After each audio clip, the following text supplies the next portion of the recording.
Assalamualaikum warahmatullahi wabarakatuh. Perkenalkan, nama saya Novia Triulandari dengan NIM 40118271 dari kelompok 6. Di sini saya akan membahas tentang pengertian kinerja, pengertian penilaian kerja, dan juga faktor yang mempengaruhi penilaian kinerja. Langsung saja. Pengertian kinerja secara etimologis, kata kinerja itu dapat disampaikan artinya dengan kata performance. Performance atau kinerja pada umumnya diberi batasan sebagai kesuksesan seseorang di dalam melaksanakan tugas atau pekerjaan yang dibebankan kepadanya.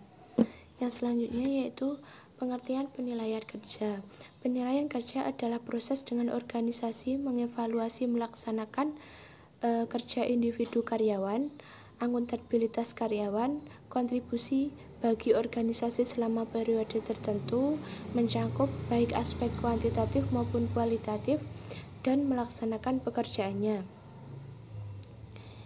Penilaian kerja berdasarkan pengembangan SDM dapat dimanfaatkan dalam bidang-bidang sebagai berikut. Yang pertama yaitu penyusunan program pelatihan dan pengembangan karyawan.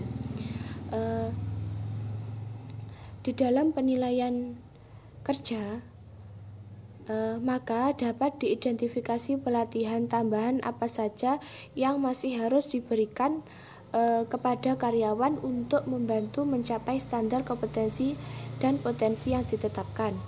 Yang kedua yaitu menyusun program sukesi dan kaderisasi.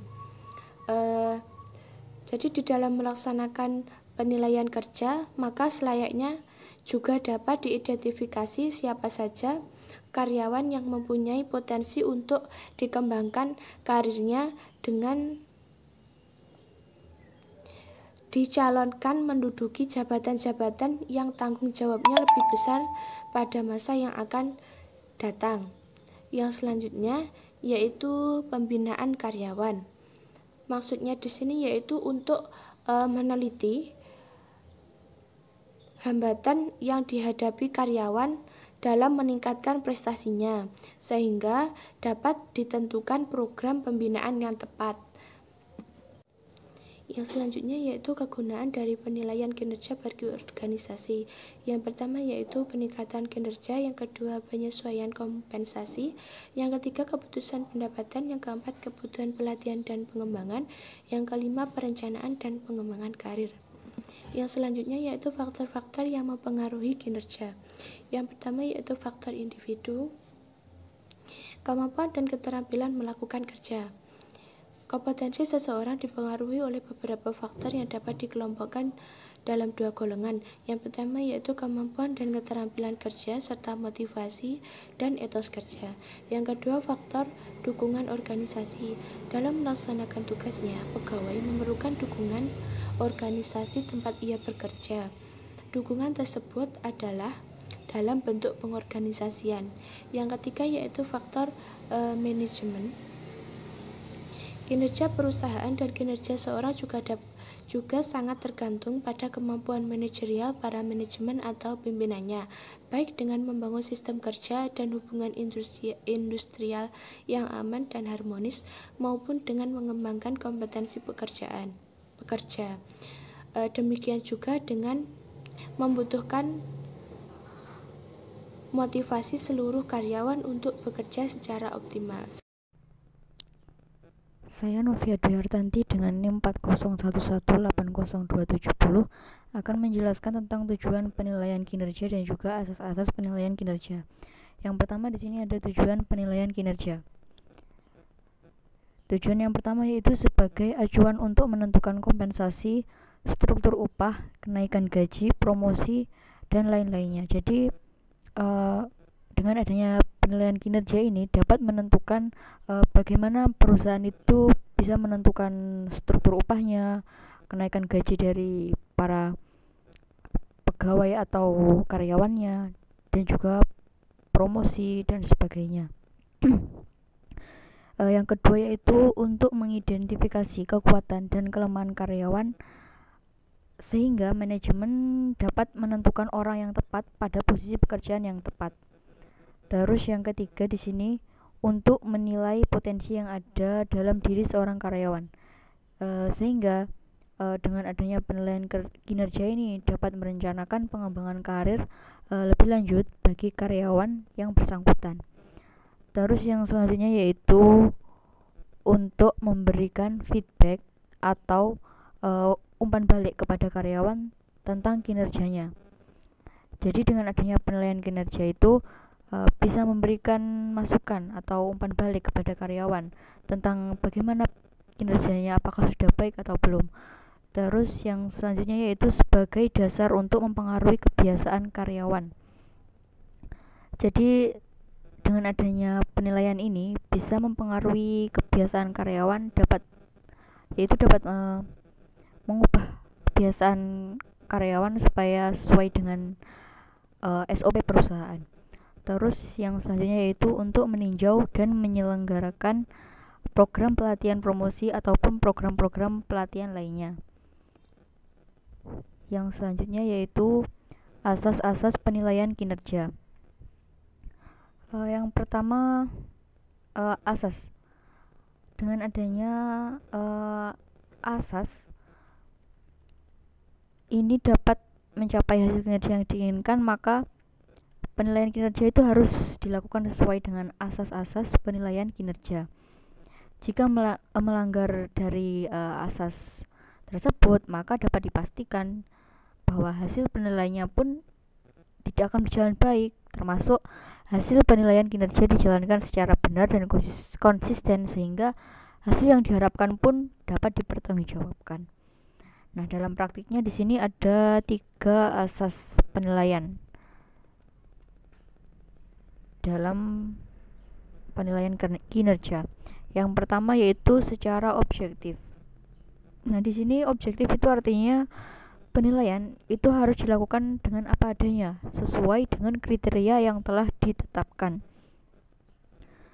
Nah, artinya dalam penilaian kinerja itu jangan terpengaruh oleh hal-hal di luar yang telah ditentukan.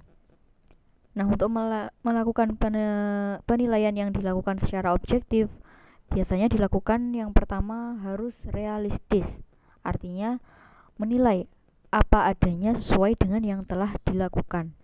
Terus yang kedua harus terukur. Artinya setiap pekerjaan yang dapat menggunakan standar tertentu sebagai alat ukur pencapaian kinerjanya. Jadi harus menggunakan standar atau alat ukur untuk mencapai apa kinerjanya itu bagus atau tidak. Terus yang ketiga yaitu menantang. Artinya pekerjaan yang diberikan itu harus dapat memberikan motivasi bagi karyawan itu sendiri. Terus yang selanjutnya yaitu berdasarkan skala prioritas. Artinya dalam mengerjakan suatu pekerjaan harus dibuatkan dulu mana yang harus pekerjaan yang paling utama dan selanjutnya, supaya tidak membuang-buang waktu dan mengutamakan mana yang lebih prioritas begitu. Terus yang kedua yaitu secara adil. Nah, adil itu merupakan salah satu asas yang penting. Mengingat tanpa memberikan rasa keadilan tentu akan memberikan dampak yang buruk terhadap penilaian. Nah, artinya dalam menilai sesuatu itu harus memberikan kesempatan yang sama kepada setiap karyawan, memberikan peluang yang sama untuk dinilai sehingga tidak menimbulkan kecemburuan di antara karyawan. Nah, keadilan itu dapat dilakukan berdasarkan yang pertama yaitu pembagian tugas. Itu harus disesuaikan dengan posisi dan kompetensi yang dimiliki. Terus yang kedua, penilaiannya itu harus disesuaikan dengan kontribusi karyawan terhadap keberhasilan unit kerja atau organisasi. Terus yang ketiga di sini ada penilaian itu dilakukan secara objektif dengan didukung data dan informasi yang ada. Terus yang terakhir, pemberian balas jasa berdasarkan kepada kontribusi dan kompetensi yang berlaku supaya karyawannya itu semangat dalam mengerjakan pekerjaan yang mereka lakukan dan dapat memberikan motivasi supaya tercapai tujuan daripada perusahaan tersebut. Terus yang ketiga di sini secara transparan. Di samping objektif dan juga adil, dalam melakukan penilaian itu juga perlu diperhatikan adalah faktor transparansi. Nah, artinya dalam melakukan penilaian itu harus dengan adanya keterbukaan, baik dalam proses menilai serta memberikan hasil penilaian. Namun terkadang dalam praktiknya ada saja hal-hal yang memang tidak perlu diberikan alasan dasar penilaian. Nah, transparan dalam melakukan penilaian kinerja karyawan artinya dalam hal yang pertama, adanya parameter untuk mengukur kinerja serta sumber data yang digunakan. Yang kedua, mengumumkan hasil penilaian secara terbuka. Jadi jangan sampai ada data yang disembunyikan sehingga menimbulkan kesenjangan sosial. Terus yang ketiga yaitu pemberian balas jasa atas kinerja yang dihasilkan itu harus jelas sehingga tidak menimbulkan kecurigaan. Assalamualaikum warahmatullahi wabarakatuh. Di sini saya akan melanjutkan presentasi kami kelompok 6 tentang pembagian komponen penilaian kinerja. Ada 4 komponen. Yang pertama adalah the appraisal process, yaitu panduan terhadap kebijakan dan prosedur yang digunakan untuk mengimplementasikan dan mengelola proses penilaian kinerja. Maksudnya di sini itu seperti ini. Setiap komponen di sini adalah komponen proses. Artinya setiap proses itu adalah akan memiliki penilaiannya tersendiri. Misalkan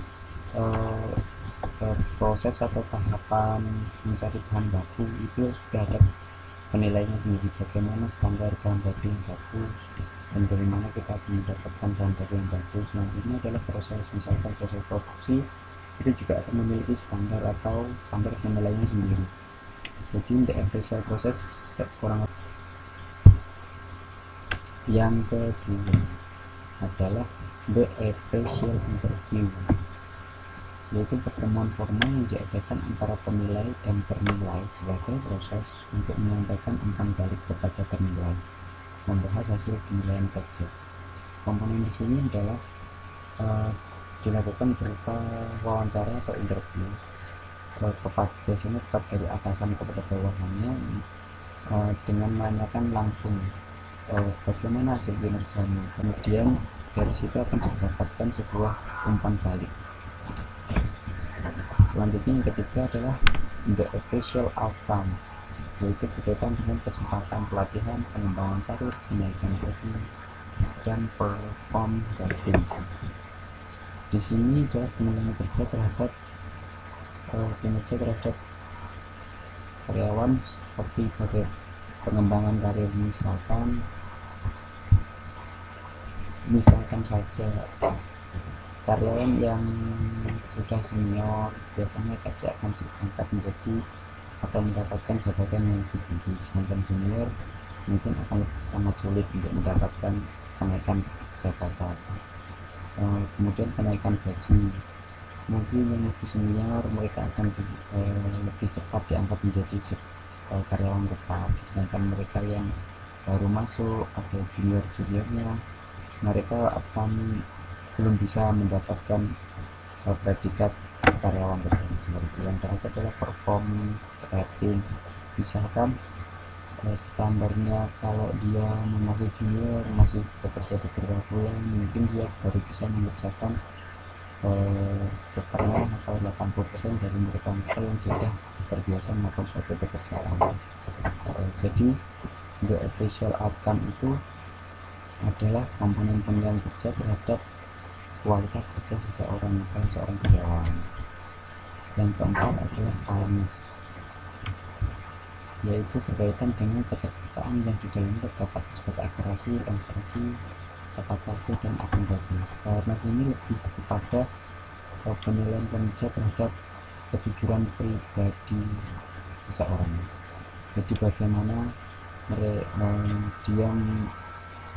dia bekerja sesuai dengan tepat waktu, akuntabel itu tercatat dengan baik, bermanage dengan baik, targetnya tercapai. Kemudian aspek akurasi, targetnya itu terpenuhi dengan kualitas atau akurasi yang baik juga, serta transparansi. Dia melakukan pekerjaannya dengan jujur sesuai prosedur atau SOP-nya. Penilaian prestasi kerja. Ada beberapa di sini, ada 13. Yang pertama adalah pengetahuan yang dimiliki. Yang kedua ketepatan waktu. Ketepatan waktu di sini adalah kedisiplinan waktu. Ketiga adalah kualitas pekerjaan. Kualitas pekerjaan di sini adalah indikator yang berkaitan dengan hasil kinerjanya selama yang merupakan yang menjadi tanggung jawabnya. Yang keempat adalah kecepatan dalam menyelesaikan pekerjaan. Kecepatan dalam menyelesaikan pekerjaan ini adalah seseorang yang dinilai atau prestasi di mana kecepatan pekerjaannya itu dinilai sesuai dengan waktu atau target yang telah ditentukan. Yang kelima adalah pengetahuan teknis sekitar pekerjaannya. Pengetahuan teknis ini adalah apakah seorang yang dinilai prestasinya ini menguasai teknis-teknis tentang suatu pekerjaan yang menjadi tanggung jawabnya. Yang kelima adalah self confidence, yaitu lebih sederhana adalah sebuah kemandirian. Nomor 7 adalah kemampuan menyesuaikan diri. Kemampuan ini adalah bagaimana seseorang itu menempatkan dirinya, menyesuaikan dirinya di tempat lingkungannya. Kedelapan adalah komunikasi antar karyawan. Ini adalah penilaian bagaimana dia menempatkan dirinya atau berkomunikasi dengan antar karyawan. Yang kesembilan adalah kerjasama tim. Penilaian ini, indikator ini adalah bagaimana sebuah tim itu bisa bekerja sama dengan baik. Yang ke-10 adalah kemampuan menyampaikan ide. Kemampuan ini adalah penilaian yang menunjukkan bahwa seseorang itu aktif dan menyimak tentang perkembangan pekerjaannya, perusahaan dia. Selanjutnya nomor 11 adalah kemampuan mengatur pekerjaan. Kemampuan mengatur pekerjaan ini adalah seperti dia bisa memanage pekerjaannya, dia bisa mengerjakannya tepat waktu, dia tidak pernah terlambat datang, dia bisa mencapai target-target pekerjaannya. Yang ke-12 adalah kepemimpinan. Kepemimpinan di sini adalah penilaian prestasi kepada karyawan yang dimana dia itu aktif dalam atau memiliki sifat-sifat kepemimpinan. Misalnya terakhir adalah disiplin ilmu. Disiplin ilmu di sini adalah dia indikator yang penilaiannya terhadap disiplin ilmu itu terhadap keahliannya begitu.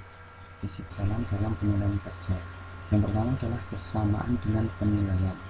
Maksudnya di sini seseorang akan menilai baik misalkan karena dia memiliki kesamaan hobi yang sama, tapi misalkan hobinya sama-sama main volley, terus dia memberikan penilaian kepada karyawan baik karena dia memiliki kesamaan hobi yang sama atau komunitas yang tinggi.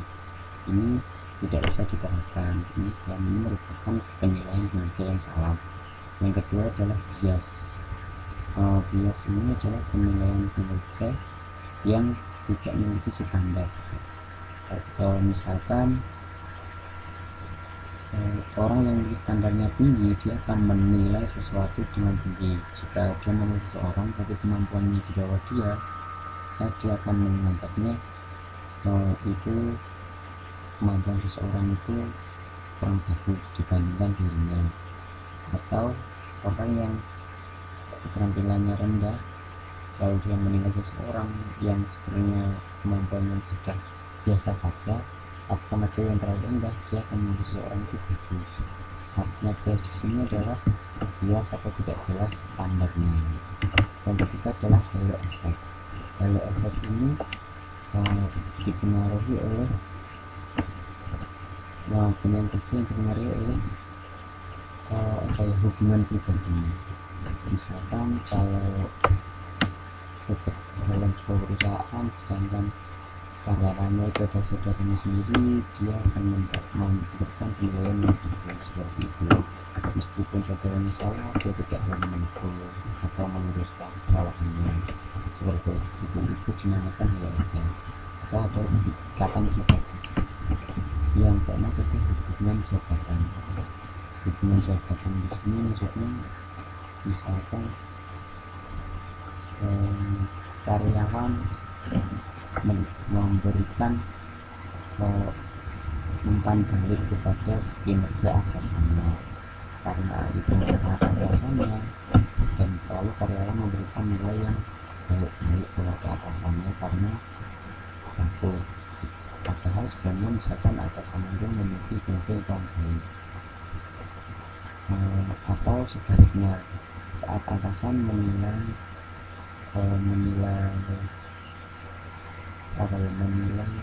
karyawan yang diposisikan di posisi atau di bagian khusus, itu dia akan tidak memberikan nilai yang bagus-bagus, sedangkan saat menilai misalkan posisi yang biasa saja, misalkan OB, dia akan mengkritiknya dengan mudah seperti itu.